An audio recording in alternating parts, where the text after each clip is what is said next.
So this book is one of the books that I got from the just finished Princeton University Press 50% off sale, which apparently they do yearly, so I'm going to hopefully do that again next year. But this book for me was an absolute delight, and I'm probably going to have several videos I want to talk about it because there's a number of thought-provoking ideas in here. But what I wanted to talk about today is basically reading this book made me realize I wish more fantasy writers read history. And yes, I know some fantasy writers will try to read history and base it on it, but I have something specific I mean by that about the kind of history you read and how you read it. And this particular book, Shadow Empires, An Alternative Imperial History by Thomas Barfield, he's an anthropologist, and this is like a cross between a comparative history and a work of political science, I guess I would say. And his central thesis is that you have the traditional empires, what he calls endogenous empires. They all sort of form in the same way of you have sort of a city-state that then grows and expands over time and consolidates itself. But then you also have empires that don't have all the traits of empires that he defines. And he says endogenous empires, they're all pretty much alike in the same way with some exceptions. So, for example, he draws a distinction between Swiss cheese empires versus American cheese empires, where American cheese empires try to have consistent rule throughout where they govern, and Swiss cheese empires will try to sort of connect the important nodes while letting areas that are of low economic importance sort of go and not directly control them. But overall, endogenous empires are pretty similar, and this is the classic what we think of as an empire. And then he says there's a lot of things, a lot of entities that people have either questioned whether they are empires or deny they are empires. And he classifies them in 5 groups, one of which is subdivided, so 6. And I think part of the reason he groups them together is because one of the categories only happened twice and only in Iran. But anyways, so there's 5 categories. So there's maritime empires, so vassalocracies basically, which sort of start out commercially and generally try to control trade without actually controlling territory. And you might be able to see, based on some of the things I've talked about, where I want to go with that in particular in future videos. And then the reason I bought it is because he also talks about steppe empires. And so this is his own area of expertise, sort of, is he was a specialist researching the history of steppe empires, and particularly the Zhonggu, I think it's pronounced, empire of so north of China, like Manchuria, Mongolia, that area. And he basically argues that the way that these empires worked is they had 2 strategies, one of which was the internal strategy of trying to trade with and get tribute from these endogenous empires, and one of which is the external strategy of like raiding and stealing from these empires, which has some interesting parallels to James C. Scott's The Art of Not Being Governed, which I did not pull, but he references Scott in a couple of this, and he also, on the back, is a review from James Scott, who considers this, says it's an important book, and this came out before he died, so I don't know if he's referring to the book, or apparently Thomas Barfield, the author of this book, wrote a paper that has been widely cited before actually developing it into this book. So I'm going to see if the paper is available online, and I will link if it is. I mean, I might link to the link even if it's not, but then you won't be able to read it. Anyways, and so you have the maritime empires, you have the steppe empires, and then you have what he calls vanquisher and vulture, or vulture and vanquisher empires. So vulture empires, they attack a declining state and consolidate it and try to restore order, but they're outsiders. And so once stability comes back, the locals tend to kick the conquerors out, unless the local conquerors sort of assimilate and open up elite status to new people. And then the vanquisher empires, which he says have only happened twice, both in the Persian Empire, so Alexander conquering Persia and the Arabs under the Rashidun Caliphate conquering Persia, are both, there's an empire at its peak, which is conquered in its entirety, and the administrative apparatus is taken over. And Alexander's empire obviously broke up, but he considers the successor Seleucid Empire to be also a vanquisher empire because it's based on that conquest. Whereas the Umayyads remained a vanquisher empire, and then the Abbasids, when they took over, it basically became an endogenous empire and created an Islamic civilization, because under the Umayyads, they were trying to keep Islam for Arabs only, and only reluctantly allowed non-Arab conversions, and then it was under the Abbasids that Islam became a universal religion.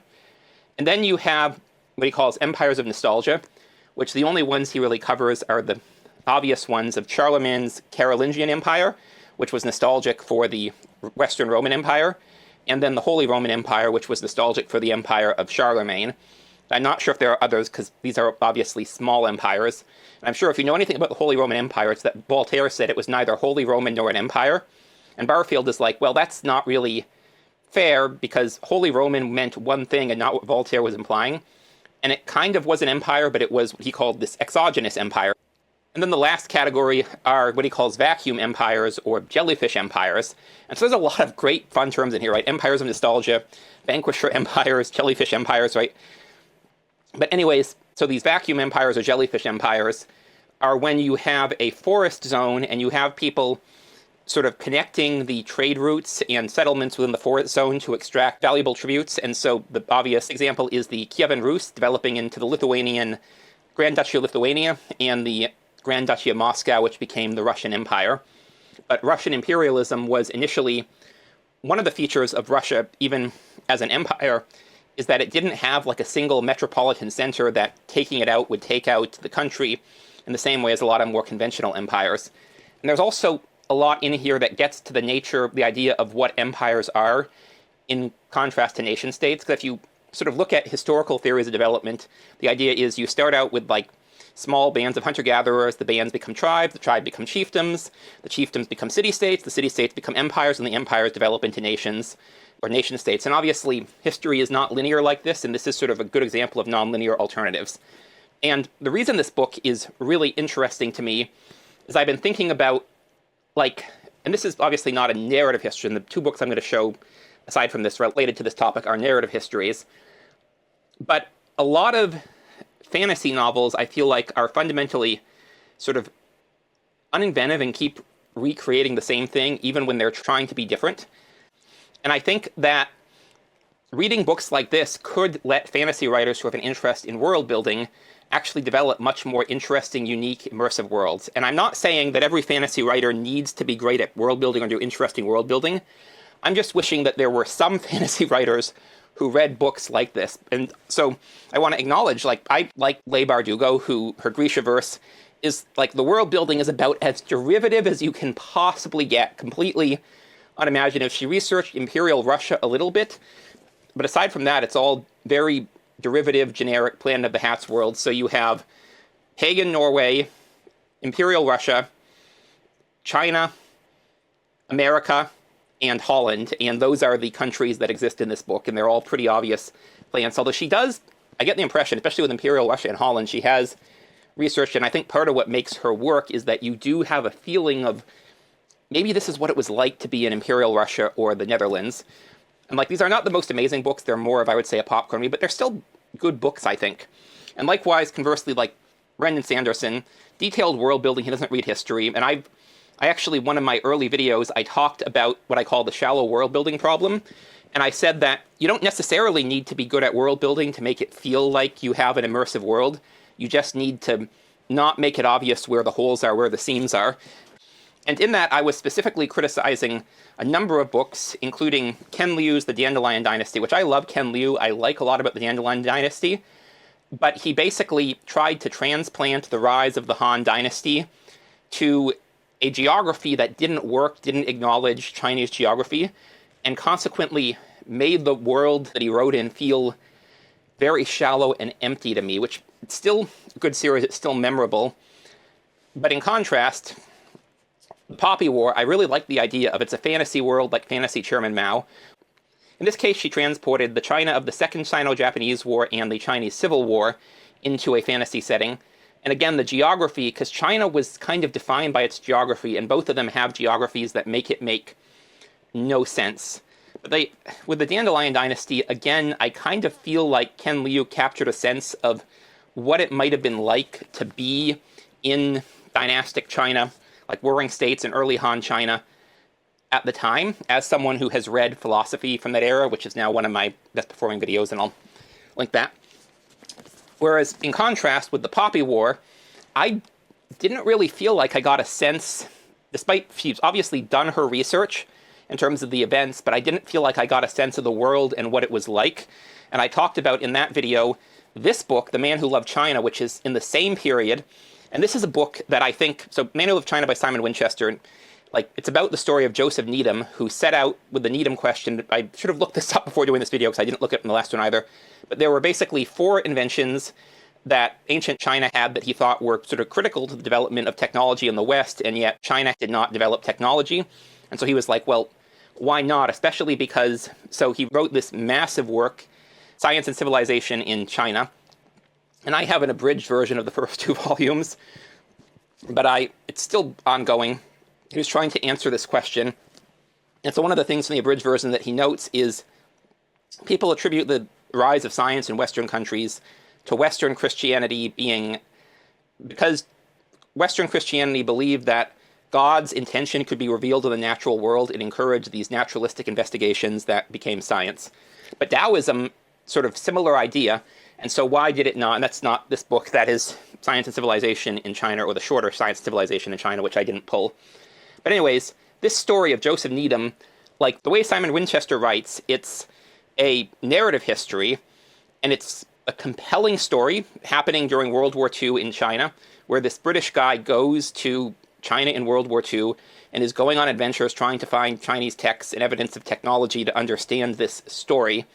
And I feel like I got a much better sense for what it was like there than I did in the Poppy War, and also a much better sense of why local people and American officials tended to support the communists, because that was the thing, is a lot of the State Department felt the communists were more helpful, doing more in the war than the nationalists, even though, like, most historians I've read in retrospect say the nationalists were doing a lot more and Mao was sort of holding back, and that was part of how he was able to win the Chinese Civil War. But reading this book, I got a much better sense of why, which I didn't get from the Poppy War. And I feel like you could actually write just a fantasy novel that is doing a fantasy version of China, has the basic story, because it also involves he's kind of cheating on his wife, but she's also okay with that, with this Chinese woman who is also a skilled academic herself. And then he's going on adventures. It's a very Indiana Jones-esque story, actually. And so I feel like if you wanted to, you could write a fantastic fantasy book just basically taking the story of Joseph Needham in China based on Simon Winchester and setting it in the Second Sino-Japanese War, and then a little bit after the Chinese Civil War he talks about too. And then the reason I'm thinking about this is because this book, The Anarchy by William Dalrymple, I read this book a few years ago, and reading it, I was like, I want to write a fantasy story that takes this and sets it in a fantasy world. And I've had this massive sort of world-building project that I've been doing on and off that I think I would, if I was to write this as a fantasy novel, it would be to sort of show off the mechanics of this world, and I don't know that I will, but I would say if you read this book and you want to do it, because this is a story, the way William Dalrymple tells it, that could handle multiple fantasy treatments. And one thing is I would want to change the ending. And so there's basically sort of 4 characters in this book who are memorable to me. So there's 2 British characters, William Clive and Warren Hastings. And William Clive is impulsive, aggressive, kind of narcissistic, and he is the one that the British see as heroic. And then Warren Hastings is the one who is trying to, like, clean up after Clive's mess, and he's the one who gets the blame for everything, and he was... So the reason impeachment in the U.S. Constitution actually works the way it does is because of the Hastings impeachment trial, which was controversial how that was handled, because everyone kind of knew Hastings wasn't really guilty of what he was being accused of, or particularly guilty, but it was seen as necessary for a scapegoat. And in fact, Edmund Burke, I believe, actually said, like, he's not guilty, he's like a good man, but he needs to be convicted, he needs to be impeached in order to set the precedent this isn't okay, which, I don't know, it says something about incentives if you're going to go after the guy who's cleaning stuff up.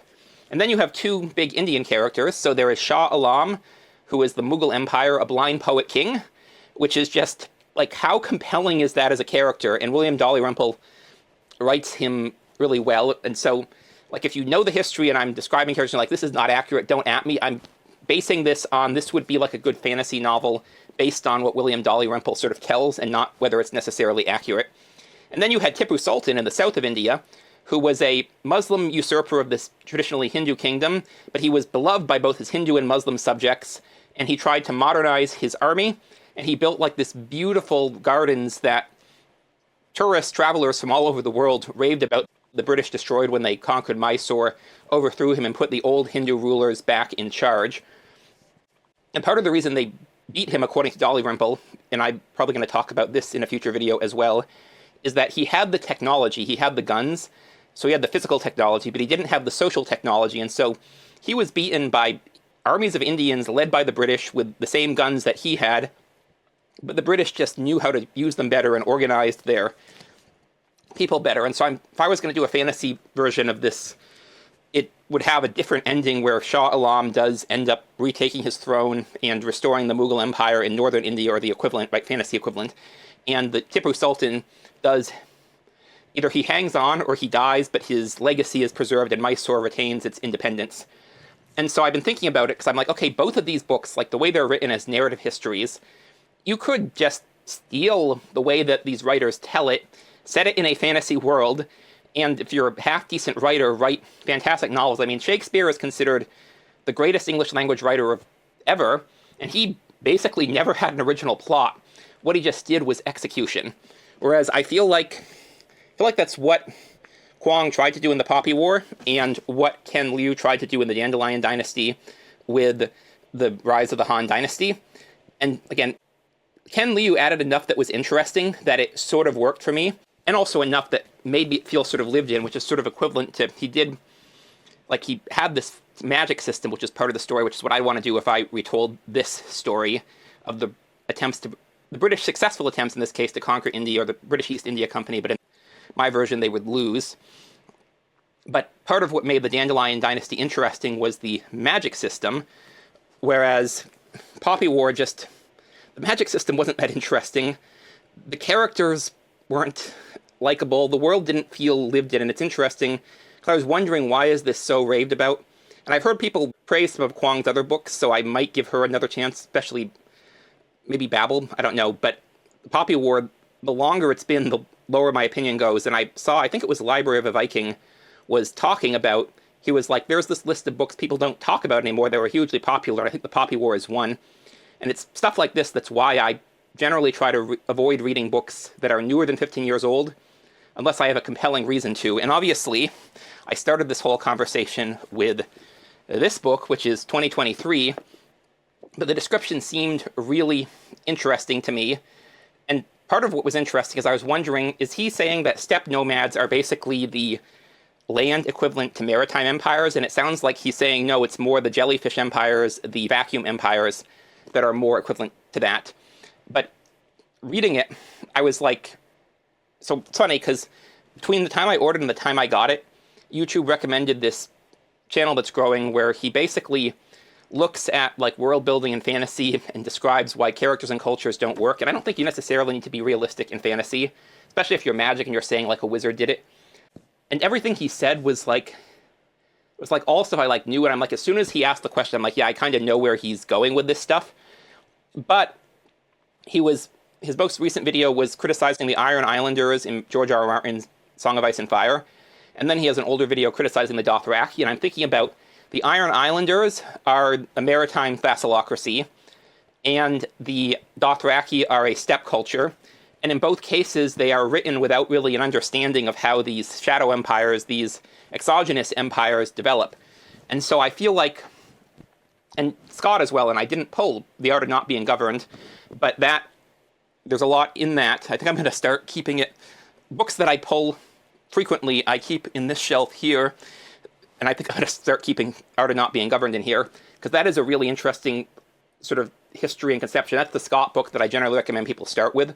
Seeing Like a State was more impactful, but The Art of Not Being Governed is rich in a way that I think could be useful for writing both fantasy and science fiction. I actually attempted to write at least 2 different science fiction stories based on ideas in that I didn't really get where I wanted to there.